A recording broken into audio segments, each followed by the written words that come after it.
Hello and good evening to all of you. Welcome to BPC Concept वाला. This is your confidence booster series day 6 है ना. I am Rahul.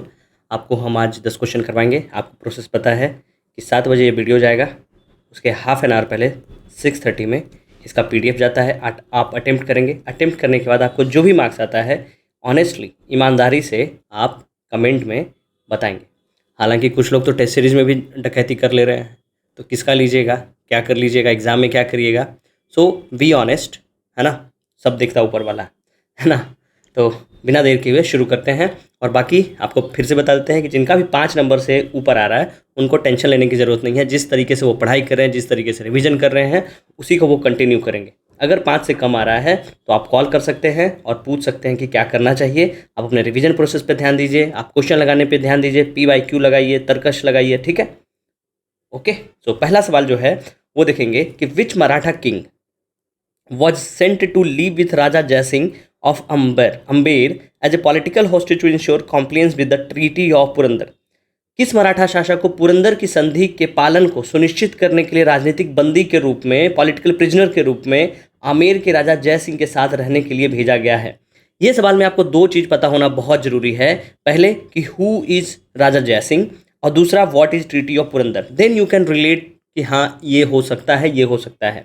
ये सवाल पूछने का रीज़न क्या है कि अभी में मूवी आया है छावा, CHAAVA. छावा का मतलब क्या होता है? कब ऑफ लॉइन, है ना. कब ऑफ लॉइन, शेर का बच्चा को छावा बोलते हैं. तो छावा मूवी में आप जब भी देखेंगे कोई भी हिस्टोरिकल मूवी आती है तो उससे सवाल बन जाता है ना. तो इसका आंसर तो संभाजी ही होगा, क्योंकि अब छावा से आप समझ गए होंगे. लेकिन क्यों होगा, कैसे होगा, ये आपको बताते हैं. इसमें 2 चीज़ आपको बहुत पता रहना जरूरी है कि हु इज़ राजा जयसिंह.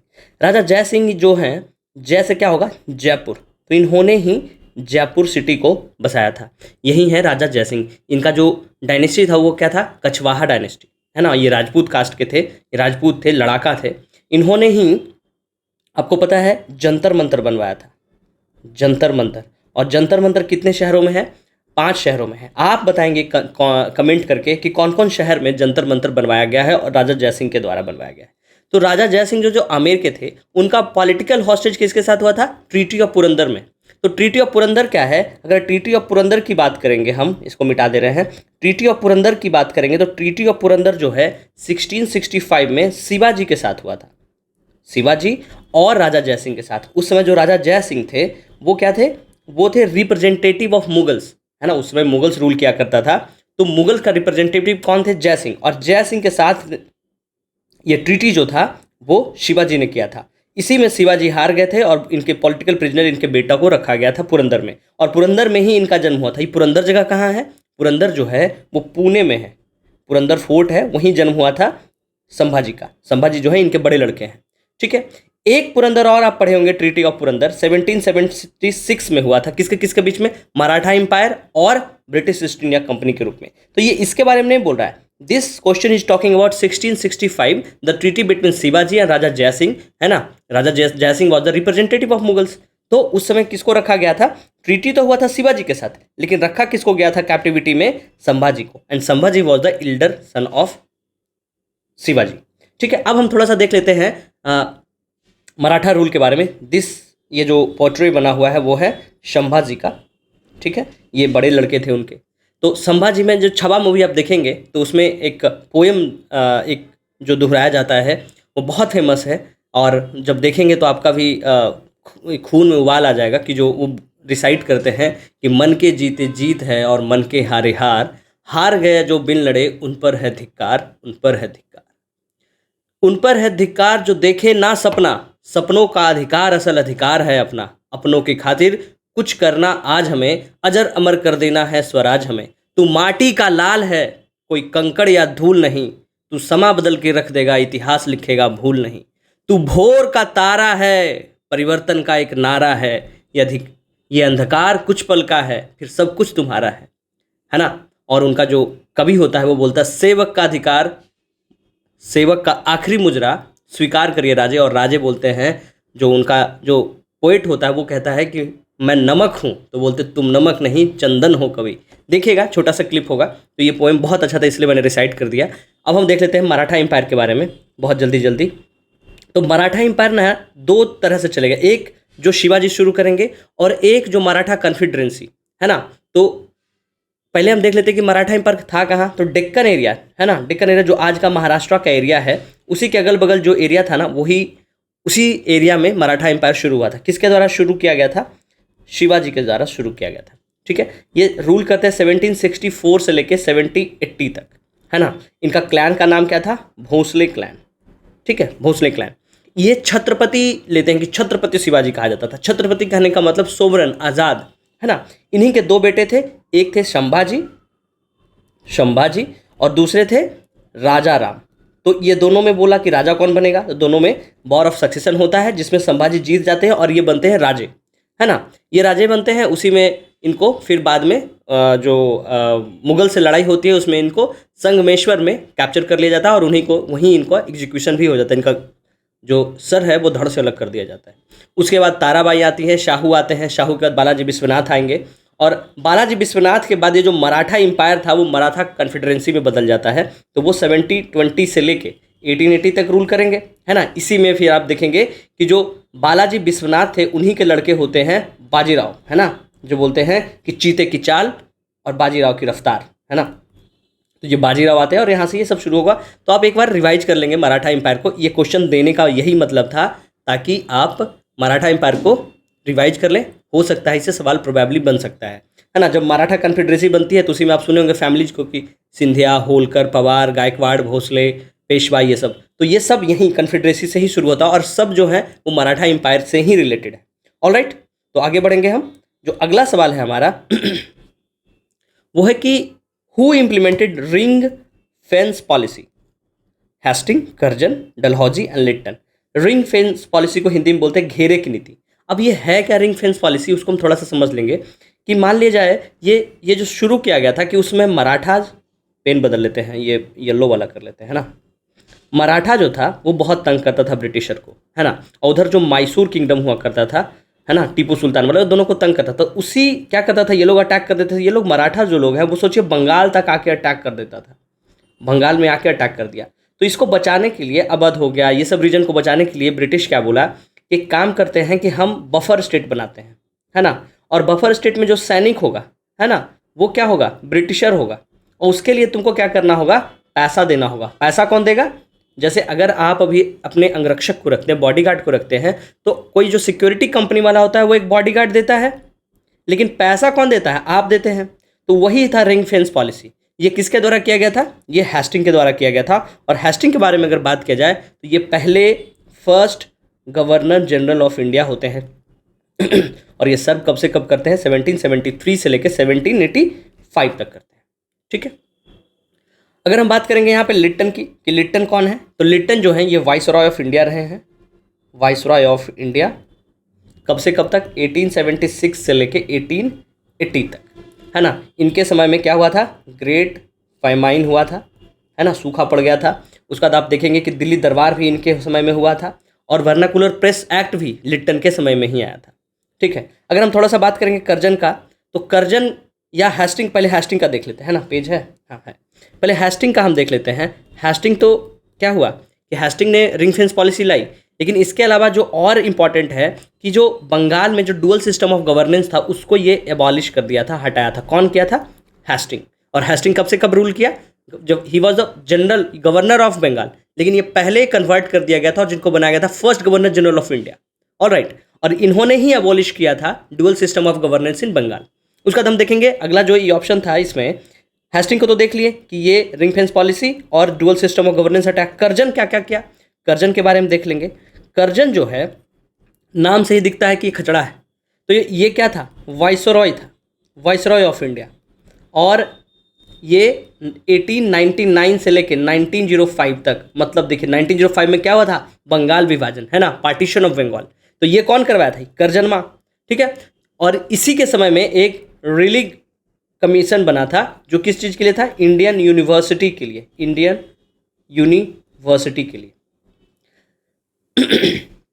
तो ये कर्जन हो गया। अगला ऑप्शन जो है वो है डलहौजी। डलहौजी के बारे में भी देख लेंगे कि जो डलहौजी क्यों फेमस था। डलहौजी जो था वो फेमस सबसे ज़्यादा जो था वो था कि डॉक्ट्रीन ऑफ लैप्स, है ना, डॉक्ट्रिन ऑफ लैप्स के लिए डलहौजी फेमस था। डॉक्ट्रिन ऑफ लैप्स क्या होता था कि कोई मेल हायर, जैसे अगर राजा हैं आप, अगर आपका कोई संतान नहीं है, पुत्र नहीं है, तो कहता था कि आपका तो कोई हायर ही नहीं है, आपका गद्दी कौन संभालेगा।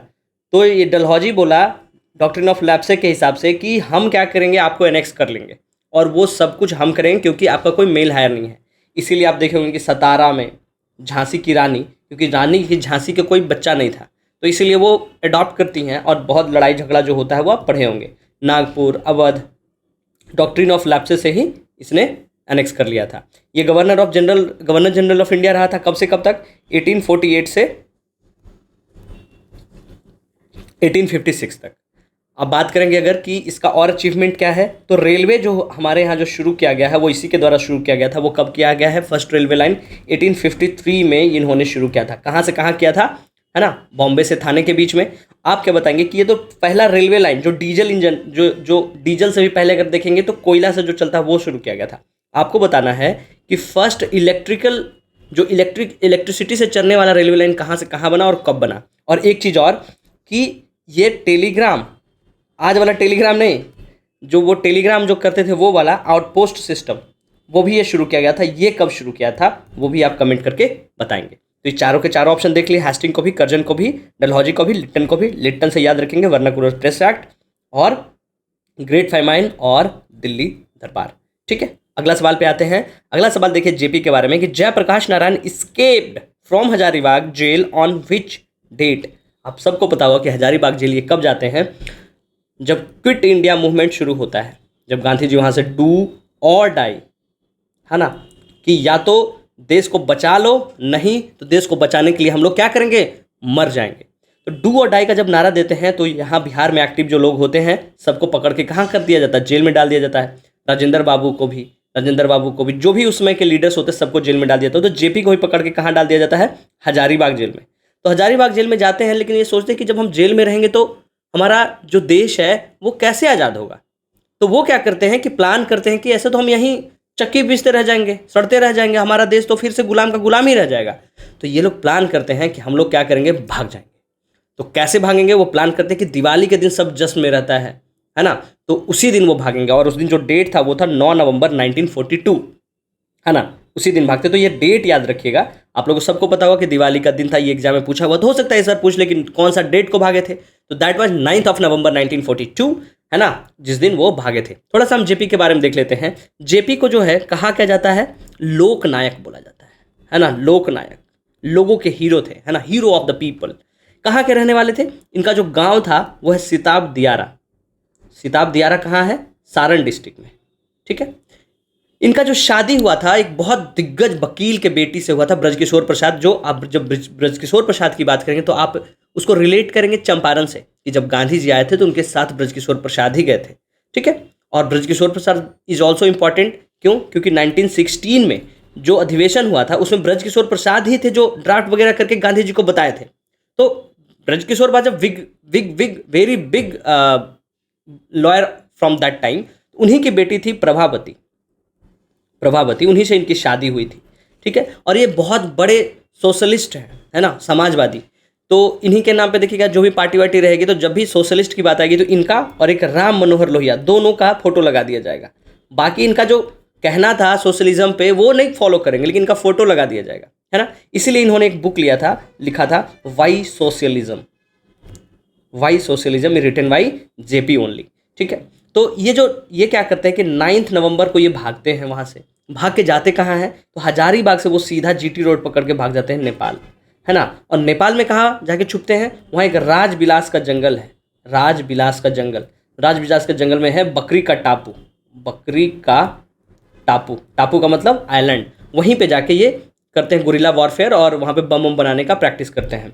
इनको 2 जो प्रेस्टिजियस अवार्ड है, इंडिया का सबसे बड़ा अवार्ड है सिविलियन का, वो भी मिला है। 1919 में इनको मिला है भारत रत्न, और एक मैग्सेसे अवार्ड जो फिलीपींस देती है, मनीला से दिया जाता है, 1965 में ही इनको मिल गया था रेमन मैग्सेसे अवार्ड।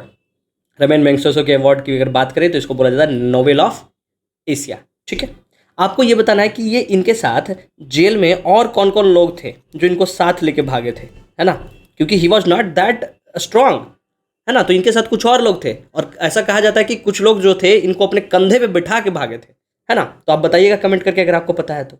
ऑलराइट, अगला सवाल देखेंगे हम। अगला सवाल जो देखिए वो है क्या है, रिवर भागीरथी, रिवर सिस्टम पे आ गया। तो river Bhagirathi and river Alaknanda meets eight Rudraprayag, कि रिवर भागीरथी और रिवर अलकनंदा रुद्रप्रयाग पे मिलती है। River Gomti is a tributary of river Yamuna. River Mechi meets Kosi and fall to Ganga near Kursela in Katihar. So which choose the incorrect, है ना, गलत विकल्प को चुनना है। अब हम देखेंगे, सबसे पहले हम देख लेते हैं रिवर सिस्टम को। Ganga river system very very important है। अगर आपको गंगा रिवर सिस्टम याद है मतलब 1 मार्क्स आपका पक्का है, 1 सवाल तो आना तय ही है गंगा रिवर सिस्टम से, ठीक है। अगर हम सबसे पहले बात करेंगे गंगा रिवर सिस्टम की, इसका ऑरिजिन कहाँ है, उत्तराखंड स्टेट में है। तो उत्तराखंड के बाद ये यूपी जाता है, यूपी के बाद बिहार, बिहार के बाद बंगाल और बंगाल की खाड़ी में जाके फॉल करती है। तो वहाँ पे आप देखेंगे कि वहाँ से 4 जो ग्लेशियर है वहाँ से निकलता है। एक है बंदरपूछ, जहाँ से ये यमुनेत्री है, ये यमुनेत्री ग्लेशियर है ना। ये है जगह बंदरपूछ, बंदरपूछ, ठीक है। बंदरपूछ के बाद ये एक गंगोत्री जहाँ से निकलती है, जहाँ से गंगा निकलती है, आपको हम यहाँ बताते हैं। तो समझे, यहाँ से यमुना निकली, मान लिया जाए ये यमुना है। तो यमुना जो निकलती है उसका जगह का नाम क्या है, यमुनोत्री, यमुनोत्री ग्लेशियर। देखिए नदी में जो पानी है वो ऐसा तो नहीं है कि खुद से आ जाता है। पानी आने का 2 रीज़न है। ये एक तो रेन की बारिश से आई, तो बारिश से जो आएगी वो क्या है, जब बारिश होगी तो पानी आएगी, नहीं तो वो सूख जाएगा। दूसरा कि ग्लेशियर है वो धीरे धीरे पिघल रहा है और वो पानी आती रहेगी। तो जो गंगा नदी है वो ग्लेशियर से आती है, इसलिए इसमें 12 मास, जिसको बोलते हैं 12 मासी नदी है वो, ठीक है। तो आपको समझ में आएगा कि जो ग्लेशियर है, अगर यमुना आ रही है तो कहीं से कहीं इसका ग्लेशियर है, ठीक है। तो 4 नदी पहले तो मिलती है। सबसे पहले देखेंगे यहाँ यमुनेत्री, यमुनेत्री के बाद यहाँ से निकलती है एक गंगोत्री। गंगोत्री जो है, गंगोत्री से निकलती है क्या, भागीरथी रिवर, भागीरथी, ठीक है। भागीरथी के बाद एक है केदारनाथ और एक है बद्रीनाथ। तो यह है Kedarnath, Kedarnath is famous for Shiva temple and Badrinath is famous for Vishnu temple. ये याद रखेंगे। और आपको याद आ रहा होगा कि जब भी केदारनाथ या बद्रीनाथ की बात करेंगे तो आपको 4 धाम जरूर याद आना चाहिए, है ना। डू कमेंट कि 4 धाम कहाँ कहाँ है ना। इंडिया में 4 धाम जो है कहाँ कहाँ माना जाता है।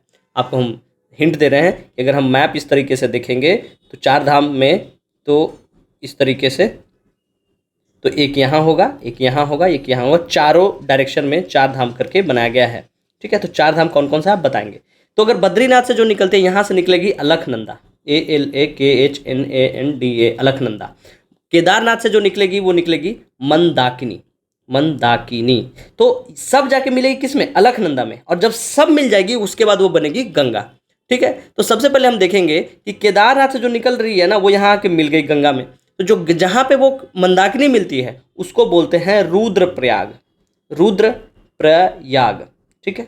जहाँ पे गंगोत्री मिल रही है उसको बोलते हैं हम देवप्रयाग, देवप्रयाग, ठीक है। यमुनेत्री जहाँ पे मिलती है उसको हम बोलते हैं इलाहाबाद, है ना, प्रयागराज। तो वो कहाँ मिलती है, इलाहाबाद में आके। तो यमुना तो बाद में आके इधर मिलेगी जब गंगा से, और गंगा कहाँ से निकलती है, यही देवप्रयाग से। तो भागीरथी और अलकनंदा, भागीरथी और अलकनंदा जब दोनों मिल गई तो वहाँ पे बना देवप्रयाग, और देवप्रयाग के बाद जो नीचे यहाँ से प्लेन्स में आ जाती है और यहीं से वो गंगा बन जाती है, ठीक है। तो ये ध्यान रखेंगे। इसके बाद इंपॉर्टेंट और है, हम येलो कलर का पेन से कर देते हैं। यहाँ से वो प्लेन्स में आ जाते हैं, ये जगह हो जाता है हरिद्वार, ऑलराइट। उसके पहले देखेंगे कि ये तो हो गया मंदाकिनी, ये हो गया भागीरथी, ये हो गया यमुना, यमुनोत्री ग्लेशियर, गंगोत्री, है ना। केदारनाथ में जो यहाँ ग्लेशियर है उसका नाम है चोराबारी, चोराबारी। और ये जो यहाँ जो बद्रीनाथ में ग्लेशियर है उसका नाम है सतोपंथ, सतोपंथ ग्लेशियर, ठीक है। उसके बाद देखेंगे कि अलकनंदा से पहले आप 5 प्रयाग का नाम सुने होंगे, है ना, विष्णु प्रयाग, नंद प्रयाग, कर्ण प्रयाग, रुद्र प्रयाग, देव प्रयाग। तो आप बोलेंगे रुद्र प्रयाग तो हो गया, देव प्रयाग हो गया, बाकी 3 प्रयाग कहाँ है। तो आपको बताते हैं कि जहाँ से बद्रीनाथ से निकली अलकनंदा तो थोड़ा दूर बाद जाके एक नदी इधर से मिलती है, उसका नाम है धौली गंगा, धौली गंगा। और वो जहाँ पे मिलती है उस जगह को बोलते हैं विष्णु प्रयाग, विष्णु प्रयाग, ठीक है। उसका कुछ दूर के बाद एक नदी और मिलती है, वो नदी का नाम है नंदाकिनी, है ना। और वो जहाँ पे मिलती है उसको बोलते हैं हम लोग नंद प्रयाग, नंद प्रयाग। उसके बाद फिर जगह पे एक आती है पिंदारी रिवर, है ना, पिंदारी गंगा, पिंदारी गंगा। और जो जहाँ पे वो किससे मिल रही है? अलकनंदा से। उसको क्या बोलेंगे हम? उसको बोलेंगे कर्णप्रयाग। कर्णप्रयाग। तो ये क्या हो गया? यहाँ पे विष्णु प्रयाग, नंद प्रयाग, कर्ण प्रयाग, रुद्र प्रयाग एंड देव प्रयाग, ये जो है पंच प्रयाग हो गया। और इसके बाद देव प्रयाग से ही जो है हरिद्वार से वो लैंड्स में निकलती है, और वो फिर यमुना जहाँ से जो निकल रही है यमुनोत्री ग्लेशियर से, वो जाके उसको इलाहाबाद में मिलती है और पूरा गंगा बनती है। फिर वो बिहार होते हुए और वो फरक्का से पहले दो भाग में बढ़ जाती है, एक बांग्लादेश चली जाएगी और एक बंगाल होते हुए हुगली बन के सब सुंदरबन डेल्टा बनाते हुए खत्म हो जाती है। तो आपको ये समझ में आएगा। अब हम देखते हैं क्वेश्चन को। ठीक है, क्वेश्चन में क्या है कि भागीरथी या अलकनंदा। तो भागीरथी और अलकनंदा मिलकर रुद्रप्रयाग में थोड़ी ना है। भागीरथी, ये भागीरथी और अलकनंदा, तो ये तो देव प्रयाग बन रहा है ना। मतलब हमारा जो पहला है वो क्या है? गलत है ना। दूसरा, river Gomti is tributary of river Yamuna. तो गोमती जो है, ये देखिए गोमती रिवर जो है ये है, और ये सीधा लखनऊ होते हुए, लखनऊ जो है इसके किनारे पे है, और ये इलाहाबाद के आगे जाके मिल रही है गंगा से। तो ये ट्रिब्यूटरी किसकी हुई? यमुना की? नहीं, ये तो गंगा की ट्रिब्यूटरी हो गई गोमती, तो ये भी गलत हो गया। तीसरा, रिवर मेची। तो मेची जो है आपको पता होगा कि कोसी में आके मिलती है, सॉरी कोसी से पहले महानंदा की जो ट्रिब्यूटरी है मेची, मेची। ठीक है, तो जो Mechi meets Kosi and fall into Ganga near Kursela in Katihar. ये बात सत्य है कि कोसी, ये कुर्सेला में कौन? महानंदा गिरती है, लेकिन क्या कोसी में मेची मिलती है? नहीं, जो मेची है वो महानंदा की ट्रिब्यूटरी है ना। कोसी का ट्रिब्यूटरी की बात करेंगे तो बागमती है, तिमोर है, सन है, अरुण है, ठीक है, ना कि Mechi. Mechi is the tributary of Mahananda only, और वो जो है वो मिलती कहाँ है? कुर्सेला में। कौन? कोसी। कटिहार में, ठीक है, कुर्सेला जो है कटिहार से पहले जो जगह है वहाँ मिलती है कोसी। लेकिन ये जो लिखा हुआ है कि मेची मिट्स कोसी, नहीं, मेची मिट्स महानंदा, तो ये क्या है? ये भी गलत है। तो इनकरेक्ट पूछ रहा है, तो कौन सा है? 1 2 3, तीनों का तीनों जो क्या है वो इनकरेक्ट है। ठीक है, जो मेची नदी है वो कोसी से मिलती ही नहीं है, वो मिलती किससे है? महानंदा से। और महानंदा कहाँ मिलती है? महानंदा मिलती है फरक्का के आगे बंगाल में, और जो कटिहार में मिलती है वो कौन मिलती है? कोसी। और कोसी की ट्रिब्यूटरी कौन है? बागमती, तिमोर, सन, अरुण, ये सब। ठीक है, अगर हम बात करेंगे कोसी, कोसी से पहले बूढ़ी गंडक, बूढ़ी गंडक से पहले गंडक, और गंडक से पहले घाघरा, ठीक है, और घाघरा से पहले गोमती, गोमती से पहले रामगंगा, और रामगंगा से पहले हरिद्वार। ठीक है, तो इस तरीके से आप रिवर सिस्टम को याद रखेंगे। अगर हम बात करेंगे दूसरे डायरेक्शन से, तो यमुना, यमुना की अगर हम बात करेंगे ट्रिब्यूटरी की, तो कौन कौन से है? टॉन है, बनास है ना, सिंध है, बेतवा है ना, केन है। तो ये सब पूछे कि किसकी ट्रिब्यूटरी है, तो ये, और जो टॉन, बनास, सिंध, केन, बेतवा, ये सब किसकी है? यमुना की। और यमुना कहाँ से निकलती है? Yamuna itself originates from Yamunotri glacier, Bandarpunch, Uttarakhand. Alright, तो ये सवाल आपको क्लियर हो गया होगा। एक बार आप देख लेंगे ट्रिब्यूटरी की। ठीक है, तो यमुना यहाँ के मिल रही है जो है, ये जो है इलाहाबाद में है ना, और जो रामगंगा है वो कहाँ मिल रही है? कन्नौज में। गंगोत्री ग्लेशियर से ये गंगा बनी है ना, गंगा बनी, जो किसके किससे? भागीरथी और अलकनंदा मिलकर देव प्रयाग है ना। तो देव प्रयाग से ये मिलके बनी। उसके बाद ये गोमती मिल रही है, गोमती के बाद घाघरा, गंडक, कोसी। यहाँ पे देखेंगे कि बनास और चंबल, ये दोनों किस में जाके मिल रही है? यमुना में है ना। पार्वती, काली सिंध, बेतवा, केन, सोन, हुगली, दामोदर, ये सब किसकी ट्रिब्यूटरी है? वो सब जो है गंगा की ट्रिब्यूटरी है। अब अगला सवाल पे हम लोग आते हैं। अगला सवाल जो है पूछ रहा है कि how many 5-year plans, 5-year plan जो क्या है? An economic development were implemented in India. अब ये जो सवाल है वो किस चीज़ का है? इकोनॉमी का सवाल बन गया है। पूछा गया कि भारत में कुल कितनी पंचवर्षीय योजनाएं आर्थिक विकास हेतु लागू की है? 14, 13, 12, 11। तो आपको बता दें कि 12 पंचवर्षीय योजना आया था, है ना। 12 पंचवर्षीय योजना आया था, जिसमें हम सब डिटेल में देख लेंगे, जो जो इंपॉर्टेंट है उसको देखेंगे। तो जो पहला प्लान आया था वो 1951 में आया था, है ना। 1951 में पहला 5-year प्लान लॉन्च किया गया।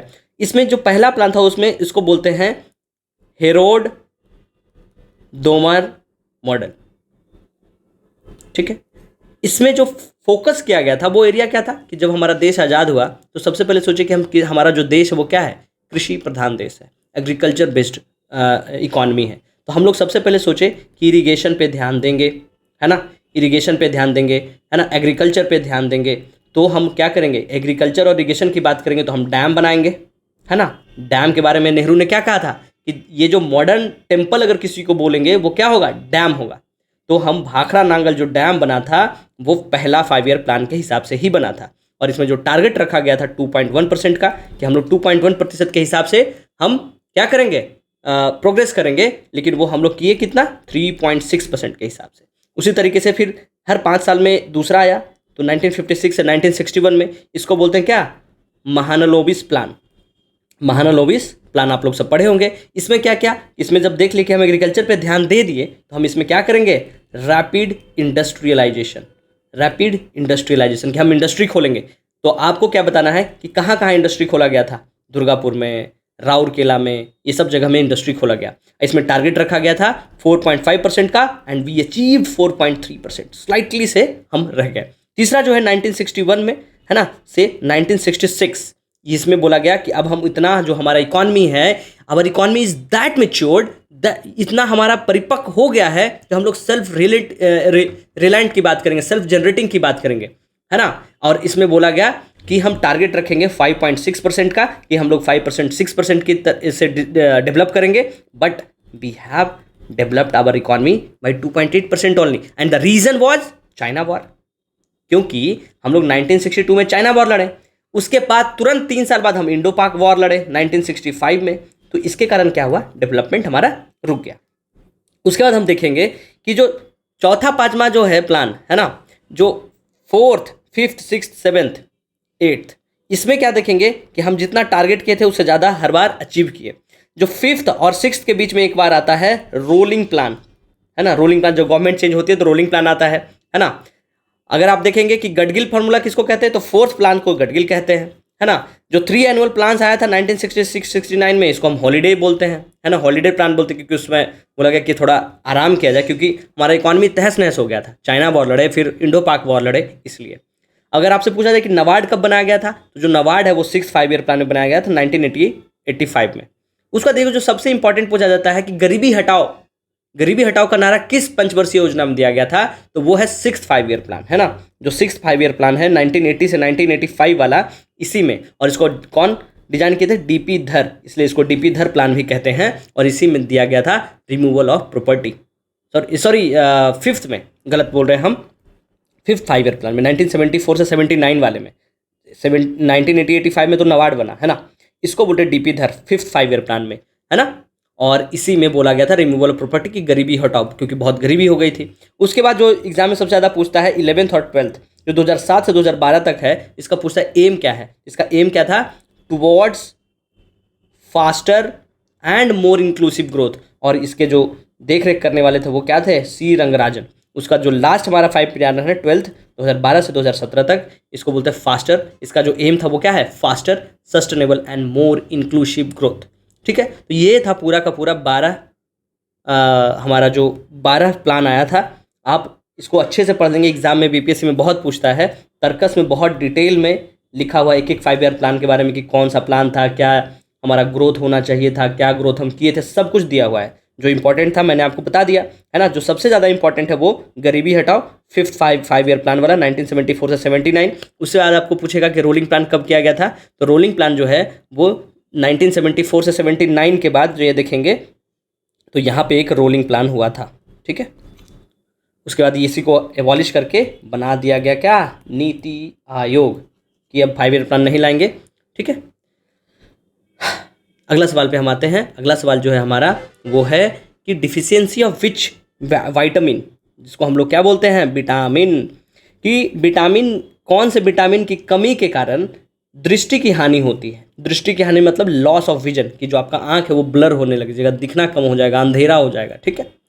तो हम देखते हैं सबसे पहले कि विटामिन कितने तरह का होता है, विटामिन होता क्या है। जो हमारा विटामिन होता है वो 2 तरह का होता है बेसिकली, ठीक है। ये देखिए सब विटामिन के बारे में दिया हुआ है। तो जो हमारा वाइटामिन है ना, विटामिन है, वो 2 तरह का होता है। एक जो फैट में घुलने वाला, जिसको हम बोलते हैं फैट सॉल्यूबल, और दूसरा जो होता है वाटर सॉल्यूबल। वाटर सॉल्यूबल कहने का मतलब कि अगर आप ये जो भी वाटर सॉल्यूबल विटामिन है उसको आप ज़्यादा कंज्यूम कर लिए, तो ये आपके यूरिन के द्वारा पास होकर बाहर निकल जाएगा, कोई शरीर में नहीं रुकेगा। लेकिन बाकी जो फैट सॉल्यूबल है, अगर उसको ज़्यादा कंज्यूम कर ले, तो वो क्या होता है, आपके लीवर को जाके अफेक्ट कर देगा, वहाँ जाके जम जाएगा।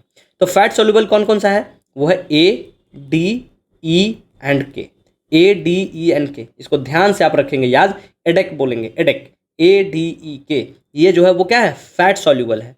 और बचा कौन, वाटर सॉल्यूबल में सी और बी। तो विटामिन बी जो होता है वो क्या है, कॉम्प्लेक्स होता है, जिसमें आप देखेंगे B1 है, B2 है, B3 है, B5 है, B6 है, B7, B9, B12, इस तरीके का जो है बहुत सारा वाइटमिन्स है।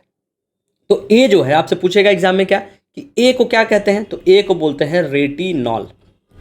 रेटिनॉल, रेटिनॉल से आपको लग रहा होगा कि रेटिना की बात की जा रही है। तो विटामिन ए, जो विटामिन ए है, इसका अगर आपके शरीर में डिफिशियंसी हो जाएगा तो आपको क्या हो जाएगा, नाइट ब्लाइंडनेस, जिसको क्या बोलते हैं हिंदी में, रतौंधी, है ना। गाँव में बहुत आसानी से बोला जाता है कि रतौंधी हो गया क्या तुमको, है ना। जब आप कोई काम गलत कर देंगे या कुछ वैसा काम जो सामने रखा रहेगा और आप नहीं उसको ढूंढ पा रहे तो बोलेगा रतौंधी हो गया क्या तुमको, ठीक है। तो रतौंधी किसके कारण होता है, deficiency of vitamin A.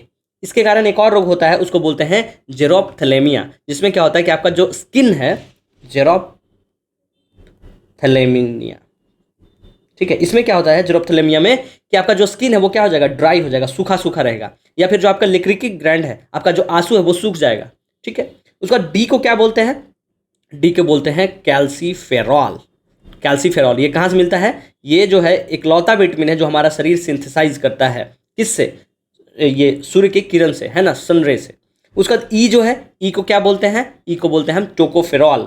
Tocopherol, tocopherol, tocopherol जो है वो हमारे किस लिए इंपॉर्टेंट होता है, कि जो हमारा स्किन है, जो झुर्री आ जाता है, वो विटामिन ई के कमी के कारण ही आपका जो स्किन है वो एकदम अट्रैक्टिव नहीं दिखेगा, चमकेगा नहीं, है ना। और जो के है, विटामिन के, उसको बोलते हैं पॉलीक्विनिन या नेफ्थोक्विनिन। आपको पता है के कारण ही क्या होता है, ब्लड क्लॉटिंग होता है, ब्लड क्लॉटिंग होता है। अब हम बात करेंगे इधर, क्या बताएं, सी को क्या बोलते हैं, एस्कॉर्बिक एसिड। और विटामिन बी का जो है वो बहुत सारा है, आपको अभी बताया ना कि विटामिन बी में B1 है, B2 है, B3 है, B5 है, B6 है, B7, B9, B12। तो जब भी हम आपको क्वेश्चन देने का मतलब क्या होता है, कि जब भी हम ये दे रहे हैं, इसका मतलब आपको विटामिन फटाफट रिवीजन कर लेना है। जैसे रेटिनॉल है तो नाइट ब्लाइंडनेस हो गया, जेरोप्थेलेमिया हो गया। डी है, अगर विटामिन डी आपके शरीर में कम होगा तो कौन सा रोग हो जाएगा, वो रोग हो जाएगा रिकेट्स, है ना। तो इस तरीके से आपको सब रिवीजन हो जाए, आँख के सामने फटाफट आना चाहिए, ठीक है। तो आप क्या करेंगे, आप कमेंट करके बताएंगे कि विटामिन B1 को क्या बोलते हैं, B2 को क्या बोलते हैं, B3 को क्या बोलते हैं, B5 को क्या बोलते हैं, B6 को क्या बोलते हैं, B7 को क्या बोलते हैं, B9 को क्या बोलते हैं, B12 को क्या बोलते हैं। हम तो आपको ये सारा बता दिए, ठीक है। तो अब हम आगे चलते हैं अगले सवाल पे। अगला जो सवाल है, चूज द करेक्ट स्टेटमेंट, कि सही कथन को चुनना है। बोला जा रहा है कि melanin is responsible for sleep cycle. तो जो मेलानिन नींद चक्र या स्लीप साइकिल के लिए जिम्मेदार है। तो मेलानिन जो है is not related to our sleep cycle. Melanin is a pigment which defines the colour of skin, है ना। ये हमारा कलर ऑफ स्किन को बताता है ना। जो अगर कोई गोरा है, इसका मतलब उसके शरीर में मेलानिन क्या है, कम है। अगर कोई बहुत काला है, इसका मतलब उसके शरीर में मेलानिन जो है वो क्या है, बहुत ज़्यादा है। तो गोरा काला भगवान का दिन नहीं है, दैट इज़ द रीज़न। वो जो पिगमेंट है बॉडी में, मेलानिन नाम का पिगमेंट है, उसके कारण है। तो आप बोलेंगे कि सर अफ्रीका में सबसे ज़्यादा है मेलानिन, क्या? जी हाँ, वहाँ का जीन ऐसा है वहाँ के लोगों में कि मेलानिन बहुत ज़्यादा पाया जाता है। दैट्स, इसके कारण वो क्या है, डार्क स्किन के होते हैं, ठीक है। और अगर आप देखेंगे अमेरिका या ब्रिटेन, तो वहाँ जो है वहाँ मेलानिन कम पाया जाता है उनके बॉडी में। उनका जीन ऐसा है, द रीज़न कि जो यूवी रे होता है उससे ये मेलानिन बनता है हमारे बॉडी में। तो आप देखेंगे जब जैसे जैसे आप पोलर एरियाज में बढ़ते जाएंगे तो क्या होगा, वो देखेंगे गोरे गोरे लोग दिखेंगे। और जो आप इक्वेटर के पास आते जाएंगे तो डार्क स्किन के लोग दिखेंगे। द रीज़न कि मेलानिन बहुत ज़्यादा होता है। और किसी के शरीर में अगर मेलानिन की कमी हो जाती है तो दो रोग होता है। आप देखेंगे कि बॉडी में जो वाइट पैचेज बन जाते हैं, है ना, तो उसको बोलते हैं विटिलिगो या एल्बिनिज्म बोलते हैं, एल्बिनिज्म, है ना। तो वो कोई छुआछूत वाला रोग नहीं है। बहुत लोग क्या करते हैं, उनसे छुआछूत जैसा कि नहीं सटेंगे, उनके साथ खाना नहीं खाएंगे, उससे वो डिजीज होता है नहीं है। दैट इज़ द रीज़न कि उनके शरीर में मेलानिन की कमी है, इसके कारण उनको विटिलिगो हो गया है, ठीक है। तो ये तो गलत है, रिस्पॉन्सिबल फॉर स्लीप साइकिल। तो स्लीप साइकिल के लिए कौन सा रिस्पॉन्सिबल है? उसके लिए जो रिस्पॉन्सिबल है वो मिलता जुलता नाम है, उसका नाम है मेलाटोनिन। ये जो मेलाटोनिन है वो कब रिलीज करता है हमारा ब्रेन? ये कौन रिलीज करता है मेलाटोनिन? वो हमारा पीनियल ग्लैंड रिलीज करता है। पीनियल ग्लैंड, जो पीनियल ग्लैंड है वो कब रिलीज करतेगा? जैसे ही जो हमारा ब्रेन सेंस करेगा ना कि डिम लाइट हो रहा है, तो वो क्या करेगा, धीरे धीरे मेलाटोनिन रिलीज करेगा और आपको आलस लगना शुरू होगा और आप सो जाएंगे, है ना। और पीनियल ग्लैंड कहाँ पाया जाता है? हमारे ब्रेन में। टू बी वेरी प्रिसाइजली आप लोग बताएंगे कि ब्रेन के कौन से पार्ट में पाया जाता है ना। हिंड ब्रेन में, फ्रंट ब्रेन में, मिड सेंटर वाले में, किस में, है ना। You have to comment it. दूसरा कि ये तो गलत हो गया तो आपको पूछना क्या है, करेक्ट, तो ये तो गलत हो गया। अब बचा 3 option. Low density lipid LDL is good cholesterol. अब हम एलडीएल कोलेस्ट्रॉल होता क्या है, ये सब जो है लिपिड का पार्ट है। अब व्हाट इज लिपिड आपको हम यहाँ फटाफट बता रहे हैं कि जो लिपिड होता है, जो फैट वेट होता है ना, सब लिपिड होता है। तो लिपिड जो है वो 3 तरह का होता है, एक होता है फैट, एक होता है ट्राइग्लिसराइड और एक होता है कोलेस्ट्रॉल। कोलेस्ट्रॉल है ना, कोलेस्ट्रॉल ज़्यादा बढ़ जाता है तो हार्ट अटैक आ जाता है। आपको सब जानते होंगे कि कोलेस्ट्रॉल बहुत बढ़ा हुआ है भाई, मटन नहीं खाएंगे तो कोलेस्ट्रॉल ज़्यादा बढ़ जाएगा तो क्या होगा, आपका हार्ट अटैक आने का बहुत चांस होता है। और ये जो फैट होता है ये भी 2 तरह का होता है, एक होता है सैचुरेटेड, है ना, सैचुरेटेड फैट जो आप समोसा और वो कचौड़ी दबाते हैं वो है, और एक होता है अनसैचुरेटेड। अनसैचुरेटेड जो आप जिम में बोलते हैं कि omega 3, I am having omega 3, तो ओमेगा 3 जो होता है वो क्या है, वो अनसैचुरेटेड फैट है। जो अनसैचुरेटेड होता है वो क्या होता है, गुड फॉर हेल्थ होता है, गुड फॉर हेल्थ, है ना। या फिश ऑयल जो होता है, फिश ऑयल, है ना, या ओमेगा 6, ये सब जो क्या है, अनसैचुरेटेड। और वो जो डालडा, रिफाइंड ऑयल, ये सब क्या है, सैचुरेटेड है, ये हमारे शरीर के लिए खराब होता है। उसी में आप जब देखेंगे लिपिड, तो 2 तरह का लिपिड होता है। एक जो हुआ वो हाई डेंसिटी HDL मतलब हाई डेंसिटी लिपिड, और एक जो होता है LDL कि लो डेंसिटी लिपिड। जो हाई डेंसिटी लिपिड होता है वो क्या होता है, गुड कोलेस्ट्रॉल होता है हमारे शरीर का, गुड कोलेस्ट्रॉल। हमारे शरीर को फैट भी तो जरूरी है, लिपिड भी तो जरूरी है। जो आपका स्किन जो चमकता है वो किसके कारण चमकता है, फैट के कारण। तो वो कौन से फैट के कारण, HDL के कारण, ना कि LDL के कारण। अगर आपके शरीर में LDL ज़्यादा है इसका मतलब आप बाहर का खाना बहुत ज़्यादा खा रहे हैं, है ना, छना हुआ चीज़ बहुत ज़्यादा खा रहे हैं, वो भी किस चीज़ में, डालडा में, रिफाइंड ऑयल में, ये सब में। तो ये जो लो डेंसिटी लिपिड है वो क्या होता है, बैड कोलेस्ट्रॉल होता है, ठीक है। तो इसको आप ध्यान रखेंगे। तो क्या पूछ रहा है कि low density is good cholesterol, नहीं भाई, लो वाला तो खराब होता है, तो वो क्या होगा, ये भी गलत हो जाएगा। अगला है कि enzymes are made up of amino acid. अब अमीनो एसिड तो आप समझ रहे हो कि अमीनो एसिड कहीं तो बना हुआ है, मतलब आप सुने हो कि chain of amino acid is called what, chain of amino acid is called protein. And indirectly ये क्या पूछ रहा है कि एंजाइम जो है किसका बना होता है, प्रोटीन का। तो हाँ, ये तो सत्य बात है कि जितना भी आपका जो क्या एंजाइम होता है वो क्या होता है, प्रोटीन का बना होता है। और प्रोटीन जो एंजाइम जो वो क्या होता है, बायो कैटलिस्ट होता है, बायोलॉजिकल कैटलिस्ट होता है। किसी चीज़ को, जैसे आपका पेट कभी कभी अपसेट हो गया तो आप जाते होंगे तो सिरप पी लेते होंगे। सिरप पीने में क्या होता है कि वो एंजाइम होता है, उसमें लिखा होगा देखिएगा एंजाइम।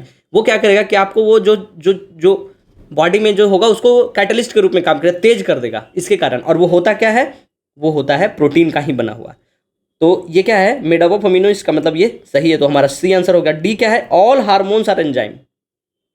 तो क्या जितने भी एंजाइम है वो हार्मोन हैं, तो इन जितने भी एंजाइम्स हैं वो हार्मोन तो होते हैं, क्योंकि हार्मोन्स ना है जो होता है वो किस चीज़ का बना होता है, प्रोटीन का भी बना होता है, हो सकता है स्टेरॉइड का भी बना हो सकता है, लेकिन एंजाइम जो है वो सिर्फ और सिर्फ प्रोटीन का बना होता है। तो अगर रहता लिखा कि ऑल एंजाइम्स आर हार्मोन्स, तो वो स्टेटमेंट सही हो जाता कि सभी हार्मोन एंजाइम होते हैं, नहीं, लेकिन सभी एंजाइम हार्मोन होते हैं, हाँ, ठीक है, ध्यान से सुनिएगा।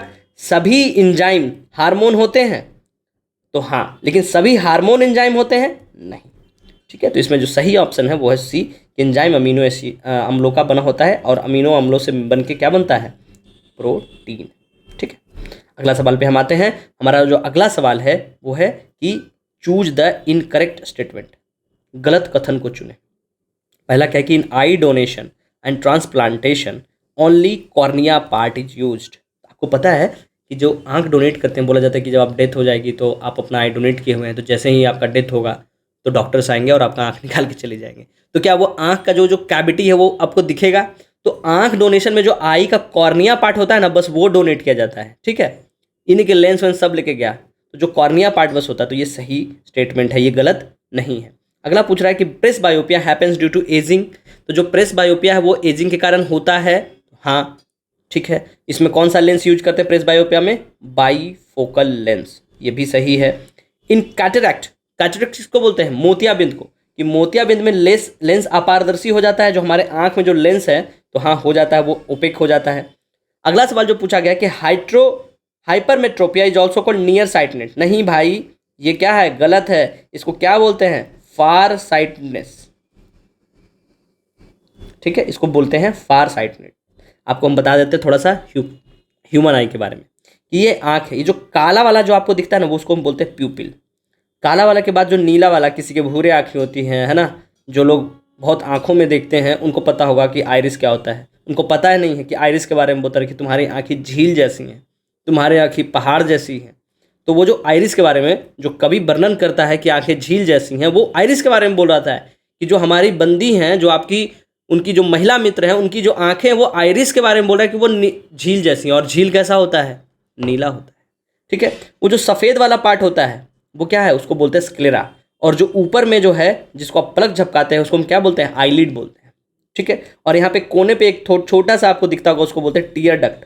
और वहीं उसी में होता है लेक्रिमल कोरोनिकल, जिसके कारण क्या होता है? आपको बताया था कि विटामिन ए अगर कम रहेगा तो ये क्या हो जाता है? आंसू भी सूख जाता है।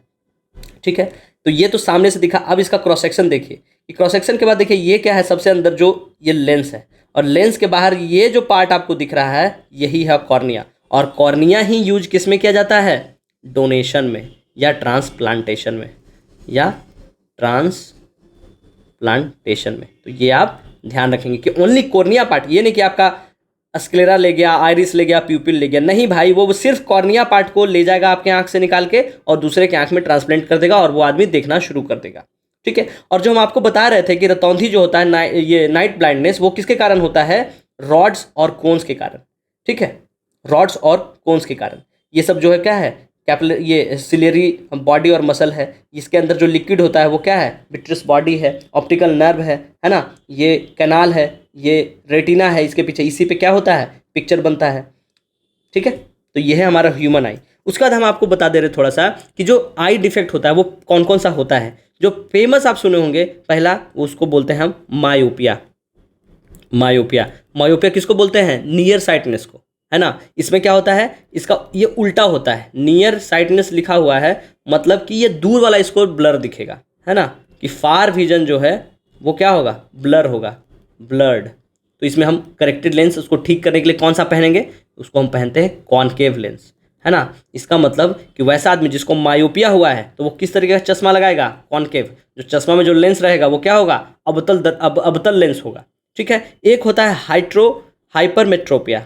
हाइपरमेट्रोपिया, हाइपरमेट्रोपिया जो है सीधा मायोपिया का क्या है? उल्टा है। ये नियर है तो ये क्या है? फार है, फार साइटनेस। अभी सवाल में क्या पूछा गया था कि हाइपरमेट्रोपिया इज ऑल्सो कॉल्ड फार, ये नियर साइटनेस। देखिए, है ना, कि कहाँ गया? Hypermetropia is also called near sightedness. तो ये क्या है? ये गलत है। इसको क्या बोलते हैं हम? फार साइटनेस बोलते हैं। और इसमें क्या होता है कि जो नियर विजन होता है वो ब्लर हो जाता है। नियर विजन जो है वो ब्लर्ड हो जाता है। तो इसमें क्या हम यूज करेंगे? इसमें जो है यूज किया जाता है ठीक करने के लिए कॉन्वेक्स लेंस को, है ना, मिरर नहीं, लेंस। उसके बाद एक होता है प्रेस बायोपिया, कि जैसे जैसे शरीर कमज़ोर होता है तो आपके शरीर के जो भी ऑर्गन है वो भी काम करते करते थक जाता है। आप तो आराम कर लेते हैं लेकिन आपका शरीर का जो ऑर्गन है वो तो 24/7 चल रहा है ना, वो तो रुक ही नहीं रहा है। तो धीरे धीरे क्या होता है उसमें, वो भी थक के बहुत परेशान होकर कमज़ोर हो जाता है। तो जो प्रेस बायोपिया है, जो प्रेस बायोपिया है वो क्या होता है? एजिंग के कारण होता है ना। एज, जैसे जैसे एज बढ़ेगा वैसे वैसे होता है। तो इसको ठीक करने के लिए क्या किया जाता है? बाईफोकल लेंस यूज करते हैं हम। ठीक है। उसके बाद आप सुने होंगे बहुत ज़्यादा कि जो सरकार जो है सफ़ेद मोतियाबिंद को ठीक करने के लिए फ्री में सर्जरी कराती है, पैसा देती है, उसको बोलते हैं कैटरैक्ट। ठीक है। कैटरैक्ट का मतलब क्या हो गया? वाइट मोतिया, वाइट मोतियाबिंद, सफ़ेद मोतियाबिंद। इसमें क्या होता है? जो आँख के अंदर जो लेंस होता है ना, ये जो लेंस है ये क्या होता है? ओपेक हो जाता है। जो लेंस है वो ओपेक हो जाएगा, है ना, अपारदर्शी हो जाता है। तो इसमें जो यूज करते हैं वो हम सर्जरी से क्या करते हैं कि दूसरा लेंस उसके ऊपर लगा देते हैं। एक होता है ग्लूकोमा जो बहुत बुरा होता है, जिसको हम काला मोतियाबिंद बोलते हैं। काला मोतियाबिंद, काला मोतिया। ठीक है। इसमें क्या होता है कि हमारे बॉडी, ये जो आँख है उसके में जो आइरिस और कॉर्निया, ये देखिए आइरिस दिखा दे रहे हैं, आइरिस से ये हो गया, है ना, ये आइरिस है ये वाला पार्ट, और ये कॉर्निया, और इसके बीच में ये जो लिक्विड आपको दिख रहा है ना, ये क्या होता है? सूख जाता है। तो उसी को बोलते हैं काला मोतियाबिंद, और इसका कुछ भी उपाय नहीं है, आप अंधे ही हो जाएंगे। ठीक है। सो ये ध्यान रखिएगा, यहाँ से आपको सवाल पूछ देगा कि मायोपिया में कौन सा लेंस यूज करते हैं? कॉनकेव। हाइपरमेट्रोपिया में क्या यूज करते हैं? कॉन्वेक्स। प्रेस बायोपिया में बाईफोकल, है ना। मायोपिया जो होता है नियर साइटनेस भी बोलते हैं, लेकिन उसमें क्या होता है? इसका उल्टा, फार विजन ब्लर होता है। हाइपरमेट्रोपिया में क्या होता है, फार साइटनेस होता है लेकिन उसका नियर विजन ब्लर हो जाता है, ठीक है। और जो प्रेस बायोपिया में उसका दूर भी नहीं दिखेगा, नज़दीक भी नहीं दिखेगा, क्योंकि बुढ़ा गए हैं, ठीक है। अगला सवाल जो है हमारा वो है सवाल नंबर 9, सेकेंड लास्ट क्वेश्चन, कि read the following statement regarding Panchayati Raj. Panchayati Raj के बारे में निम्नलिखित सब कथनों को पढ़ें। पहला पढ़ा जाए कि 73वां संविधान संशोधन अधिनियम ने पंचायती राज व्यवस्था को संवैधानिक प्रावधान किया। ये सत्य बात है? जी सत्य बात है। ये कब आया था 73rd कॉन्स्टिट्यूशनल अमेंडमेंट एक्ट? 1992 में। और बोला गया कि लोकल सेल्फ गवर्नमेंट दिया जाएगा, लोकल सेल्फ गवर्नमेंट के लिए 73rd कॉन्स्टिट्यूशनल अमेंडमेंट 1992 में आया, ठीक है। और ये कहाँ मेंशन किया गया?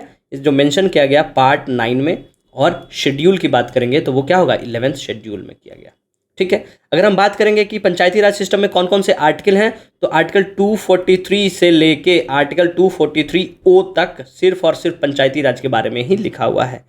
सो दिस स्टेटमेंट इज ट्रू। अगला कि 3 tier structure of local self government at village, block and district level. तो कि जो स्थानीय स्वशासन का है वो त्रिस्तरीय संरचना है, गांव, प्रखंड या ब्लॉक उसको बोलते हैं, उसका जिला स्तर पे, तो ये भी सही है। और जो तीसरा है कि Mukhiyapati is mentioned in article 243G, तो मुखियापति तो हमारे कॉन्स्टिट्यूशन में नहीं मेंशन है, ये पंचायत सीरीज में मेंशन है, ठीक है। ये पंचायत सीरीज में मेंशन और कहीं मेंशन नहीं है, ये बोगस स्टेटमेंट ही है, तो ये गलत हो जाएगा। तो पूछ रहा है क्या कि चूज द करेक्ट एबव, तो पहला भी सही, दूसरा भी सही, तीसरा गलत, तो 1 और 3 मतलब नन ऑफ द एबव, कोई नहीं है इसमें ऑप्शन जो दिया है, तो डी जो है इसका ऑप्शन हो जाएगा। हम आपको थोड़ा सा पंचायती राज का जो सिस्टम है, स्ट्रक्चर है, वो बता दे रहे हैं कि जब भी कोई गांव में रहते हैं, है ना, जो शहर में रहते हैं उनको समझ ही में नहीं आता होगी हु इज़ मुखिया, हु इज़ सरपंच। तो मुखिया जो होता है वो क्या होता है कि छोटा छोटा एक गांव है, ये गांव है, ये एक गांव है, ये एक गांव है, 3-4 गांव मिलके पॉपुलेशन के हिसाब से बोला जाता है कि ये एक बन गया पंचायत, ठीक है, कि number of villages makes a panchayat. Panchayat में से एक आदमी को चुना जाता है, जो हेड होता है उसको बोलते हैं हम लोग मुखिया, है ना। बिहार में मुखिया बोलते हैं, हरियाणा में सरपंच बोलते हैं उसी को। स्टेट बाय स्टेट ये क्या करता है, नाम जो है वेरी करता है, ठीक है। तो वो जो हो गया पहला ग्राम पंचायत हो गया, ये पूरा का पूरा जो हो गया ग्राम पंचायत हो गया, विलेज लेवल। अब बहुत सारा पंचायत को मिला देंगे, ठीक है, बहुत सारा पंचायत को मिला देंगे तो बनेगा एक ब्लॉक, ठीक है, एक ब्लॉक बनेगा। जो अब बीपीएससी करके जो बीडीओ जब बनता है ना, तो वो क्या बनता है, ब्लॉक डेवलपमेंट ऑफिसर, तो वो बनेगा तो एक ब्लॉक हो गया। उसका मतलब उसके अंदर बहुत सारा मुखिया रहेगा, लेकिन पंचायत समिति कौन होगा, सिर्फ और सिर्फ एक होगा। तो ये पहला टियर, ये दूसरा टियर, कि ढेर सारा गांव मिला के पंचायत बना, ढेर सारा पंचायत मिला के एक ब्लॉक बना, और ढेर सारा ब्लॉक मिला के क्या बनेगा, एक जिला बनेगा, है ना। जैसे अगर बात करते हैं पटना जिले की या नालंदा जिला की बात करते हैं, तो हमारा जो शहर है, हमारा जो गाँव है, वो एक पंचायत है, बहुत सारा गांव को मिला के एक पंचायत बना, बहुत सारा पंचायत मिला के एक ब्लॉक बना, और बहुत सारा ब्लॉक मिला के क्या बनेगा, जिला बनेगा। तो ये डिस्ट्रिक्ट लेवल पे होगा उसको जिला परिषद बोलेंगे, जो ब्लॉक लेवल पे होगा उसको पंचायत समिति बोलेंगे, और जो ग्राम पंचायत, इसका मतलब एक जिला में n नंबर ऑफ मुखिया मिलेगा, n नंबर ऑफ पंचायत समिति मिलेगा, लेकिन क्या ज़्यादा कौन मिलेगा, ज़्यादा जो मिलेगा वो क्या मिलेगा, ग्राम पंचायत का मुखिया मिलेगा, क्योंकि जितना पंचायत उतना मुखिया, जितना पंचायत समिति, जितना ब्लॉक उतना एक पंचायत समिति, ठीक है। और जिला पार्षद जो होगा, हर जिला का एक जिला पार्षद होगा, ठीक है।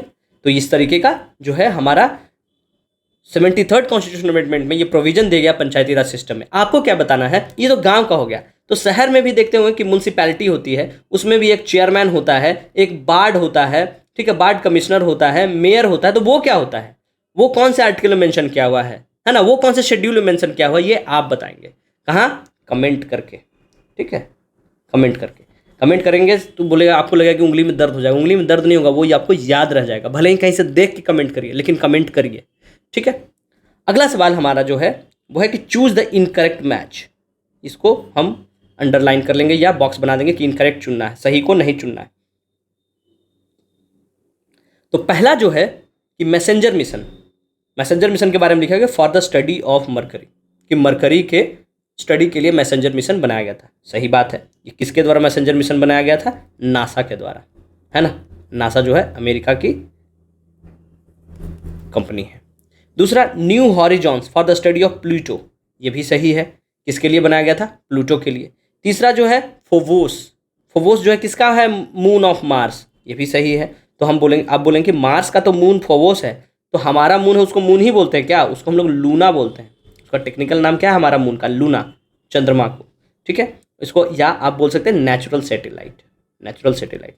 Insight the deep interior study of Venus, तो ये तो लग रहा है गलत है। ये जो किसके लिए है insight, insight is for the deep interior study of Mars only, not about the Venus, है ना। शुक्र ग्रह के आंतरिक भाग के लिए नहीं है। शुक्र के लिए जो और भी मिशन है उसका नाम क्या है, पायनियर मिशन, ठीक है ना। दाविंची है, वेरिटास, ये सब किसके लिए है, प्लान्ड है वीनस के लिए। बट जो इनसाइट है वो deep interior study of Mars, तो यही तो गलत मिल ही गया, तो आंसर क्या हो जाएगा आपका, डी हो जाएगा, ठीक है। अगर हम बात करेंगे यहाँ पे फोबोस का, तो मार्स का और कौन सा है, तो वो है Deimos. Deimos is the moon of Mars, Deimos and Phobos. अगर हम बात करेंगे कि मरकरी और वीनस, इसका कितना मून है, तो मरकरी और वीनस का कोई मून नहीं है, ये ध्यान रखेंगे, एग्जाम में पूछा जा सकता है। अगर हम बात करेंगे जुपिटर, तो जुपिटर का कितना मून है, 79 मून है, 79 सैटेलाइट है, नेचुरल सैटेलाइट। और सबसे ज़्यादा किसका है, सैटर्न का। सैटर्न का क्या है, 82।